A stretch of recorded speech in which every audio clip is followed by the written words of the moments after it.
আগের দিন তোমাদের এই অসম্পূর্ণ হলুদ পাঞ্জাবিটা দেখিয়েছিলাম আর জিজ্ঞেস করেছিলাম বাকি যে ফাঁকা ঘরগুলো আছে সেগুলোতে কি করলে পাঞ্জাবিটা দেখতে ভালো হবে।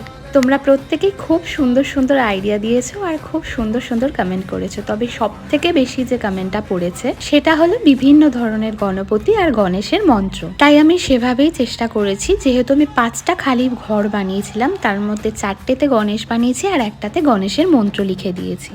পুরো কাজটা দেখে তোমরা জানিও কেমন হলো অবশেষে।